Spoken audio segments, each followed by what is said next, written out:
Taurus rising. How you doing, Taurus? So this is your reading for the Aries super full moon that happened on the 17th of October. Apologies for the delay in getting these readings out, but I work with 6-month cycles, so the messages that come through in these readings will serve you over the next 6 months, so you're not missing out on anything at all. My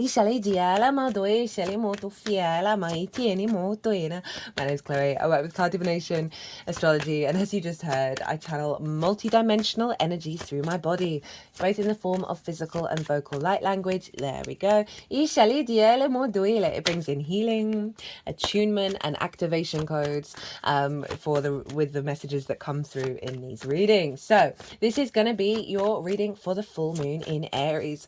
There's the first pile is going to be what's closed out, right? So it's a full moon, so it does represent a completion of a particular part of a cycle. So pile 1 is that energy, what's come to completion, what is being closed out for you. The second pile is because we get a download with the full moon that we then work with till the new moon in Aries next year. So second pile is what's the most integrated and expansive intention of the download, right? That you're receiving, that you're then going to be working with over the next 6 months. There'll be 2 cards in a third pile that will represent like how to amplify and work with that energy. I'll also pull a couple of cards from another deck as well when I finish doing the tarot. So I read for the rising sign. So for those of you who don't have Taurus in the first house, look to the house that it does fall in. Look to the themes of that house in your natal chart and apply those themes along with all the other meaning you've got going on in the sign of Taurus to the messages that come through. Because it will be as if that Taurus energy, wherever it falls in your natal chart, has now energetically moved to the first house. So the astrology for the rising sign will still link in. You just got to add on your own natal chart meaning on top of it. As always, take what resonates, leave what doesn't. So Taurus rising, where is this happening for you? Well, this was happening in your 12th house, your hidden house, your house of mysteries. And this is where the unconscious spaces live, right? And in those unconscious spaces can be trauma responses and limiting beliefs. Can have anxiety, depression, loss, grief, isolation, all of that good stuff. But underneath all of that is the magic of your soul, right? It's a bit of the cosmic joke of the natal chart. That's where the magic lies, underneath all of that labyrinth that we have to go through on our soul's evolutionary journey. It's a very, very magical house. It can feel very, very, very personal to you, but not necessarily integrated in the rest of your chart, or that other people really see that in you. It can also feel kind of out of reach, as well as being very personal. So you've got that fiery Aries energy bubbling under the surface of your Taurus. And so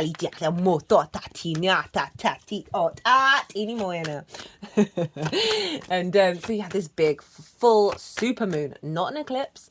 And it was very, very far away from the nodes, so it wasn't an eclipse, but the nodes are still in the sign of Aries and Libra. Now I've broken down the astrology in way more detail in the collective reading, and this is where I tap into the most integrated and expansive intention of what's going on, and then we can apply that to anything that's going on in our lives, the good, the bad, the beautiful, and the ugly, because we're like, okay, that's the root intention that then a multitude of possibilities splinter off from. So if you want a deeper understanding of this moon, and this moon was wild, I will talk about the major astrology in this reading. I won't go into too much detail. You might want to pause, go watch that, come back, and then that's like your baseline for how this shows up for the Taurus collective. So the moon in the 12th, full moon in the 12th, you may have found yourself just going inward a little bit more, wanting to spend some time by yourself or doing something very personal, maybe a bit magical. Also may have heightened anxiety, depression, grief, loss, all of those things, because it was also conjunct Chiron, right? Chiron is the wounded healer, the master teacher. And so we were releasing a lot of old wounds and finding the wisdom in them with this completion energy. And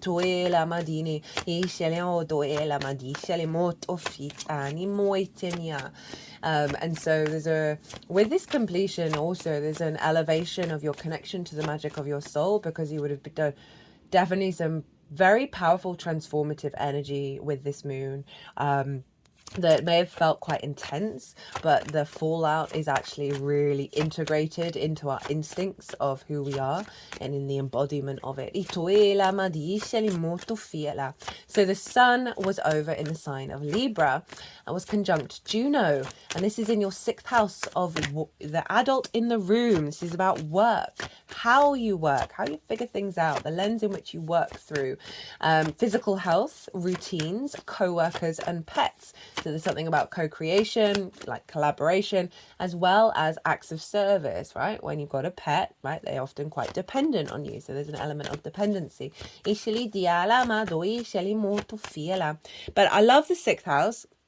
It's a difficult house to access, because it's in conjunct the ascendant, right? But once you realize that and realize how significant it is in order to figure out how you work, right? How you work is through the Libra lens, right? Also ruled by Venus. So you do have that connection.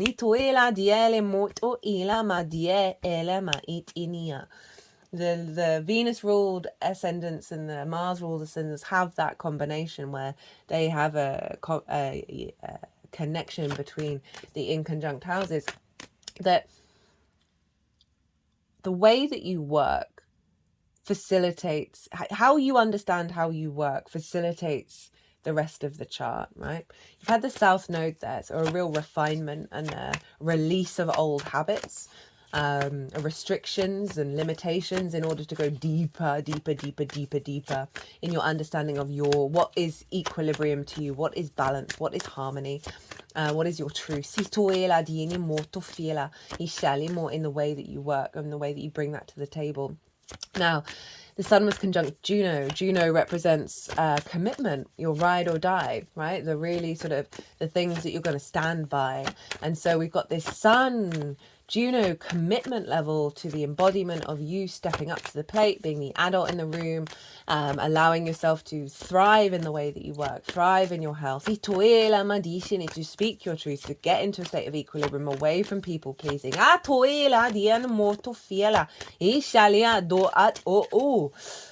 I've got some big energy coming up through the heart space. Just had that release. That came, where did it come from? Didn't feel like it came from another chakra. It came from the digestive system. We've got that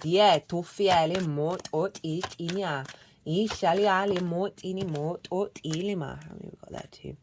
Of a real level of commitment to the way that you work, that Chiron energy with Aries, the moon in your 12th, is burning up some limiting beliefs, some restrictions, right? So often our mental health affects our physical health. We know that, right? We're getting more holistic with our understanding of the physical body and how it's all interconnected, right? So there's a real illumination, a lot of wisdom coming through from the magic of your soul that's helping you stand in your power, stand in your balance.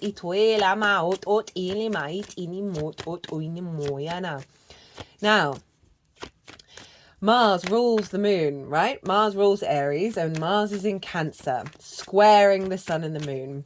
And not only that, but was opposing Pluto over in Capricorn, who was also squaring the sun and the moon. And squares are an aspect of Mars. They can bring about conflict, drama, frustration, friction, right? But friction creates in the 3D world, so it's not all bad, it's not all conflict, it's not all drama. It is about building, right? So you may have seen both sides of that coin show up, especially with the Pluto Mars opposition. Around power and your actions around power. And I talk about it in the collective reading of recalibrating our understanding of conflict and authority. And with that very beautiful Juno Sun component of balance and harmony, right? All of this in alignment, the self with that balance. And all these oracle cards, I always pull them before doing any transit, and they stay on the deck till the end. And I'll be doing the oracle reading after this reading, and it's powerful. It's pretty hardcore. The Libra eclipse oracle reading was pretty hardcore as well, because we're shifting. We're able to step up to the plate a bit more, and really be able to handle things that we may have wanted to hide from, right? And we realize that through that process we're able to liberate ourselves. Still got some real big energy around the heart. Now, as I said, Mars is in Cancer, which for you is in your 3rd house of your communication. Right, it's your the house of the goddess, right? The 3rd house. This is where we bring our big picture philosophies into our day-to-day, right? How we find meaning in the day-to-day, in the little things, in the washing up, in the walk to the shop, right? It's the things to do on a regular basis. It's your, as I said, your environment. It's your environmental frequency. It's your local community. It's linked into short distance trips, learning things for the, learning new things. But it's the lens in which you communicate through, and Mars is there, so you've got a lot of action and intuitive action around your day-to-day. I would find that you're communicating through your actions very intuitively, like very intuitively, like through the emotional body, being in an alignment with the things that you need to do, get done, how you're resonating and finding meaning.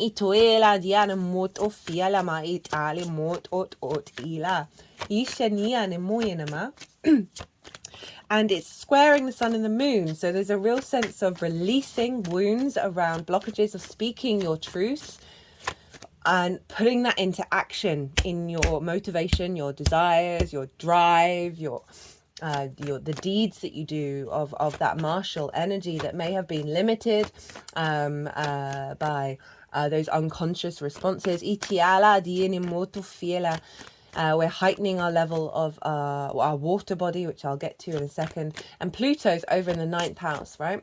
I really recommend the Pluto transit in Capricorn, especially the oracle reading, because the astrology we're living through at the moment is insane. Pluto sextiling Neptune sextiling Uranus trining Pluto, all in yin signs. They're going to all shift into yang signs with that big transformative energy. It's so wild. Anyway, Pluto's over in your 9th house of your perspectives, how you map yourself out in the world through religion, through science, through your own understanding, the bigger matrices that you're connected to. It's all perspective. It's also about learning and mastering of something, right? And teaching, sharing perspectives, as well as traveling to places for longish periods of time in order to broaden your perspectives. So Pluto's there, recalibrating your rooted power around how you perceive yourself in this current world and incarnation that you live in, and it's squaring the sun and the moon as well. So there's a big shift here around your capacity to bring power into your day-to-day. I love the 3rd house, in alignment with your perspectives that are no longer being limited by wounds in the 12th. And interestingly, I'm feeling it really pulled down into that Libra sun of your capacity to apply all of this into the way that you work and really commit to that, right? And finding more resonance in your day-to-day, finding more meaning, being in your intuitive flow. Remember, this frequency is locked in for the next 6 months. That you're gonna get a lot of understanding about things that need to be healed moving forwards in the way that you move through your day-to-day, right? Mars in the 3rd, day-to-day actions, highlighted by the moon in Aries, illuminating that which needs to be healed through your actions. So be mindful and observant of that, as well as bringing in heightened intuition, heightened connection from the magic of your soul into your actions and the way that you communicate. Is not just talking, right? Your whole embodiment of self with that martial energy in the 3rd house of just getting stuff done. But you're getting a lot of illumination in the sort of very mundane sort of things, right? As I say, the washing up. Yeah. Itini moela madisha in mo itinima. Itoela itini oina moina. Itum dum dum.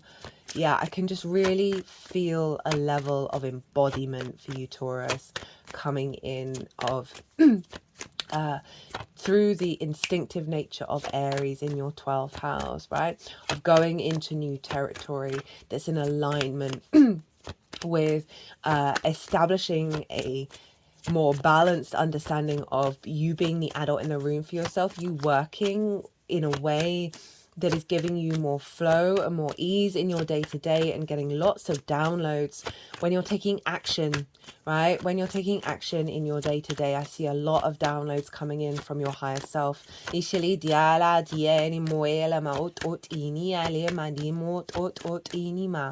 Now, Venus rules the sun, and Venus was in Scorpio. And so we've got this element of the other influencing the way that you work. So there may be something around relationships, whether that's business partners, really important friends, long-term committed romantic relationships, and your relationship with Source. And any wounds around those being released and also highlighted over the next 6 months. But you're going to have such power in the way that you shift gears, and that's more in alignment with your intuition, not the distortions of interactions with the other. It's going to see you very empowered. And Venus, with that imprint in the 7th influencing the 6th, is going to be bringing in relationship dynamics that are going to work, right? That 6th house is so important. Now, Venus, Mars, and Neptune are activating a grand water trine. Neptune's in Pisces, which is in your 11th house of hopes and dreams, friends, groups, and alliances, and reaping the benefits from your 10th house. So there's something, a real deep healing in our emotional body that's coming through around blockages around your motivations to take actions that have been impacted by the other. There's diminished a distortion around your capacity to hope and dream. That's being healed in order to elevate a higher level of motivation and drive.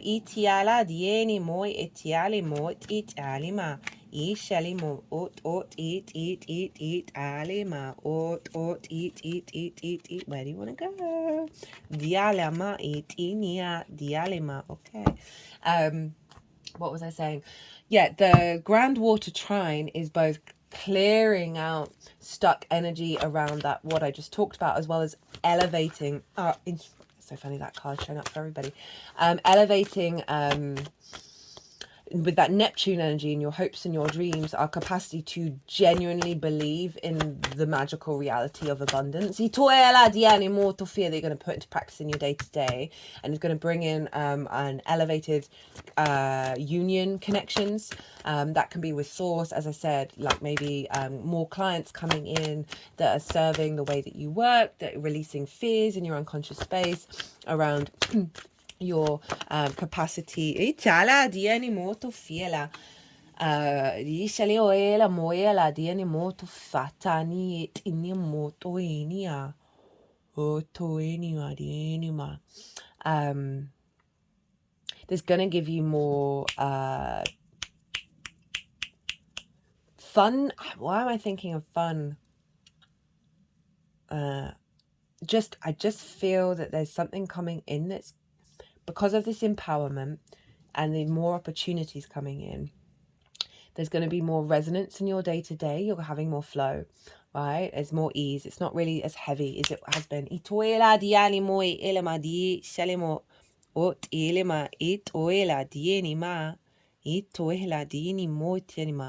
Right, let's get into the tarot.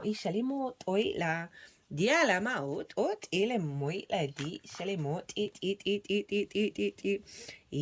alima shalimoyala itufala. Right, okay, so you have at the bottom of the deck the Sun card, ishali diale moela itieni moto fiana, which I'll get into. So this is what's being completed. This is what's being closed out, this journey and being locked in, right? Of this full moon. We have the Page of Wands, the Four of Wands and the Nine of Cups. Now, given that this is a 12th house reading, often it can highlight some real difficulties, but Taurus, check you out with this one of the most positive readings I think I've done for this transit. So the Page of Wands, this is really highlighting that you have gone on a journey of new ways of communicating with your unconscious spaces, a real invigoration of as I say, new things. Pages have just got into the court. They're really excitable. They want to learn new things. They want to communicate. They want to learn. Yeah, as I say, learn all the different things. And that Page of Wands, that fire energy of like activating a cycle of a new understanding of your unconscious spaces, right?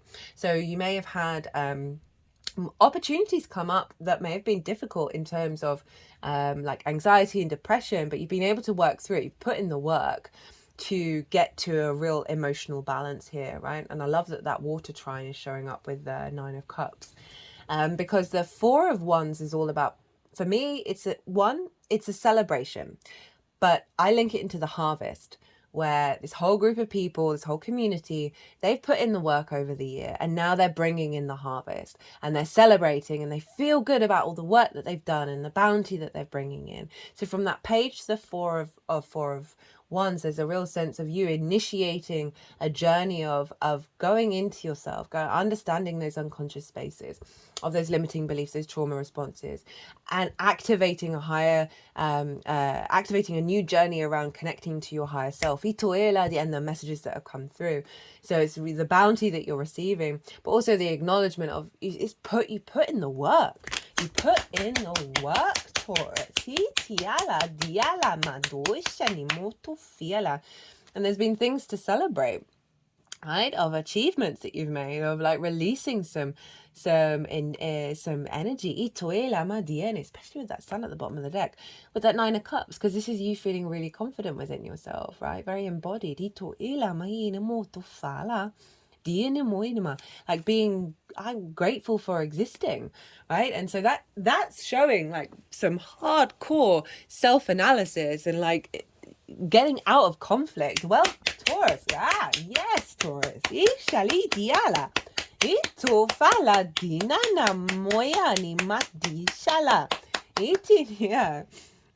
very rare that they actually clap, right? That wasn't me, that was the energies. And with the sun at the bottom of the... Oh, and the Magician! And the Queen of Pentacles. Yeah, I'm feeling that. Like you did the damn thing, Taurus. You did the damn thing. And it's making me think about Jupiter leaving your sign, right? Often when planets leave, then we get the real integration of the whole transit, right? And Jupiter through the first house is just a real deepening of the wisdom of self, right? And how you embody yourself. And having that North Node in the sign of Aries, right, is a real sense of striving through new territory and getting into new spaces when it comes to those we've got a real sense of liberation, a real freedom, a real yes energy coming through with the download that's coming in with the intention of this moon, of like your inner child being set free, right? So often a lot of our trauma is like comes through that space.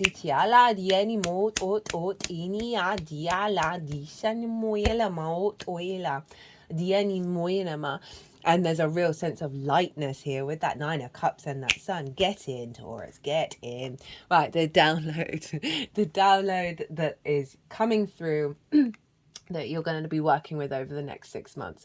We have the Queen of Wands. So we've moved from the Page of Wands to the Queen of Wands, the Ace of Pentacles and the Six of Cups.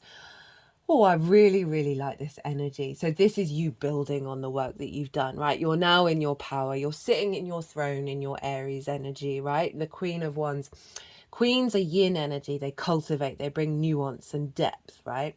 They really like hold space for the element and let it develop and really magnify its energy. You see, she's holding a sunflower. Sunflowers always know where to get the light. So there's a real sense of resonance of your instincts, of your passions, of your courageous fire energy of that Aries energy, knowing like your unconscious realms guiding you and to where to get the light. Itiala diala moela moito fiele. And then we've got the black witch's cat. So there's this element of the magic of your soul coming through. But I love this. I love this as off the back of this, of like you really now like doubling down on the work. Italimo ut ufala dishatinum ut ut ut at inima utishano tufala. Whoo! Hachinima itoenia tufala. Ooh, Taurus. Gosh. I really, really like this is gonna serve you. Of like, woof. Like the more you refine the work that you've done, the more you like you get it in the instincts and cultivate that. She's so she ain't bothered about other people, right? She knows her instincts are on point because she spent that time cultivating them, right? Tending to that fire. So I'd do maybe some fire, be safe with fire rituals. Feel that fire within yourself. Know that that is your unconscious realm that is guiding you through the world.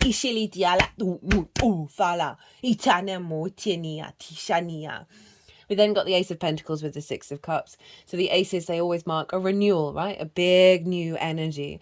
I love the Ace of Pentacles. It's got the same flowers as the Magician. It's got the lilies and the roses. So there's this sense of peace and beauty and the cultivation of creation in the 3D world from a higher perspective. So this is a renewal of how you're then bringing it into your body, bringing it into the 3D world, coming through, right? There's a real sense of a reorientation around your understanding of the 3D world and your incarnation that is full of the Magician energy. And remember, I'd forgotten Magician underneath the sun. With the Six of Cups, this is beautiful for the 12th.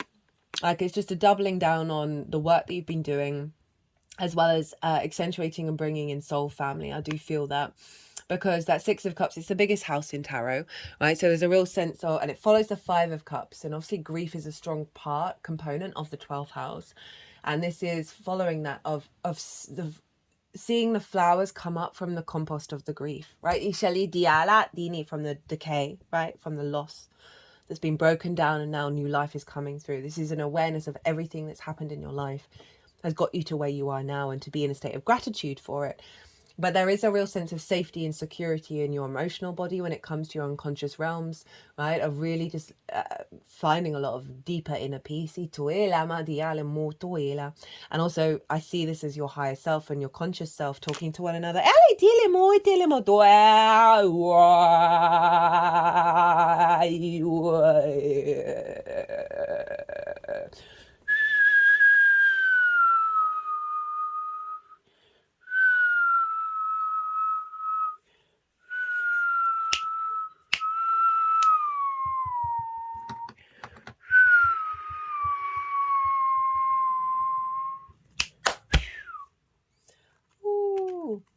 And then remember the grand water trine of Neptune in your hopes and your dreams, friends, groups and alliances, reaping the benefits from your 10th house.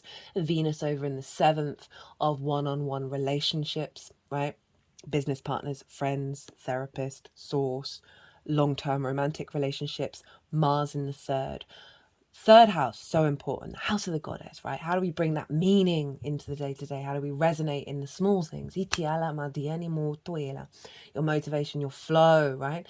So I see a lot of soul connection, soul family coming in, right? This may indicate a relationship coming in. I'm always wary of saying that because you go about and do you, right? And the more that you do that, the more that what's right for your soul and right for you will show up. But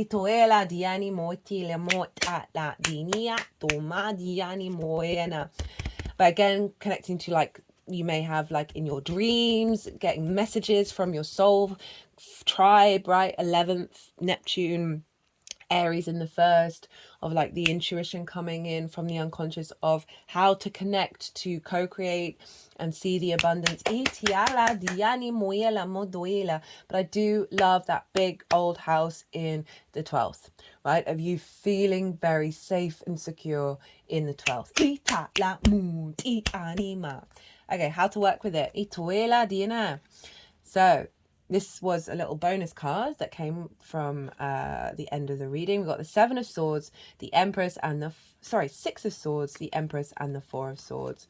Okay, they wanted to move that around.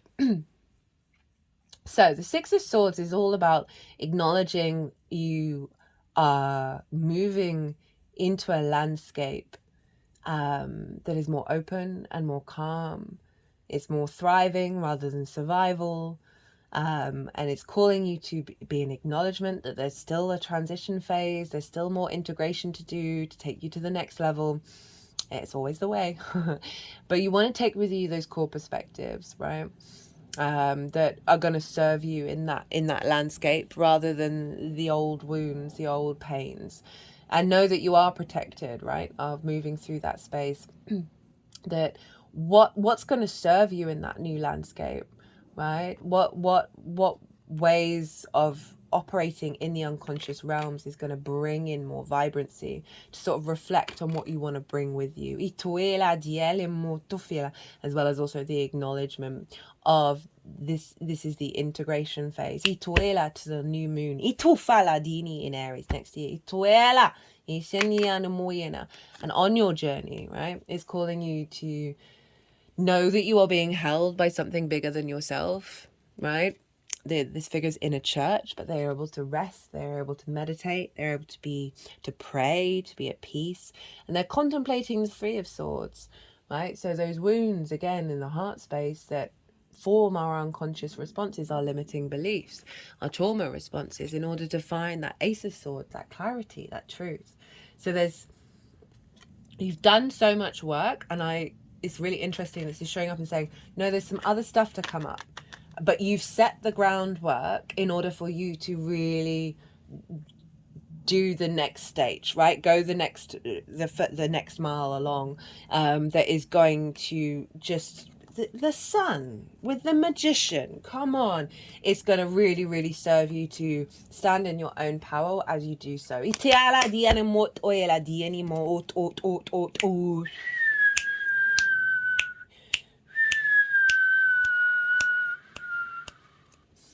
And then we have the Empress. So even though this is acknowledging, okay, some difficult times and getting some higher perspective on it, the Empress, Venus, your ruler, Taurus, is showing, I'm saying, remember to enjoy your 3D experience. Remember to create. Remember to see the abundance everywhere. The good, the bad, the beautiful, and the ugly. Everything is abundant. Everything is an act of abundance.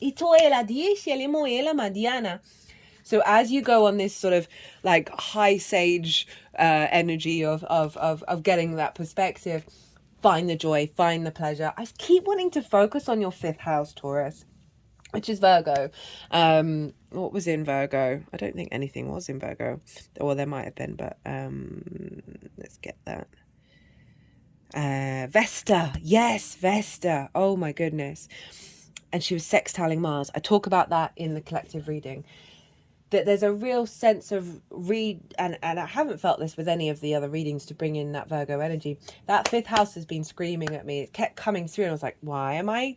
And I didn't bring it up. And then you've got the inner child here on here. There's a real recalibration around your soul's innate frequency, your soul contract around your creation energy, your pleasure and your joy. It's sextiling Mars. Vesta was sextiling Mars. And so there's a real alignment for your motivation and your drive and your actions on the day-to-day. Maybe spend a little time every day contemplating this and doing something really fun and really creative and really joyful for yourself. I'm doing a lot of work around the heart space, and I did feel that big energy come out. So maybe for some of you been going through some grief, and there's like finally this light bulb moment of clarity. It's not denying the grief of what's past.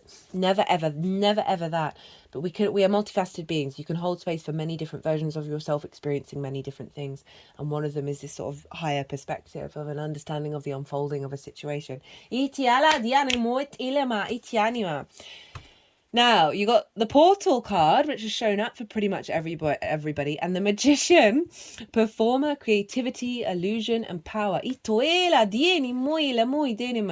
focusing on the creativity. There's something about the creative acts that are really going to serve you to, after doing the sort of the high perspective energy of like then doing something really fun.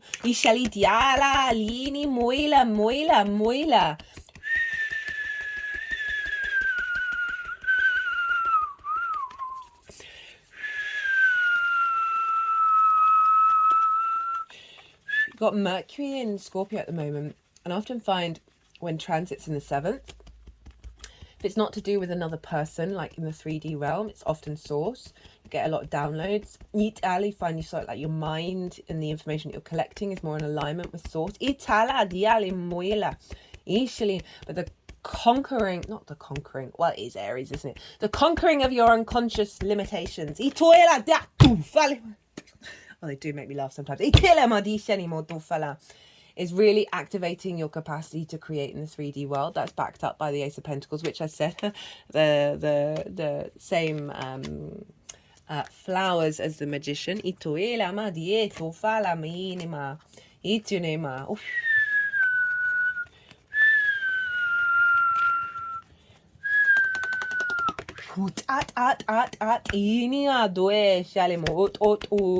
It's still doing a lot of work around the heart space.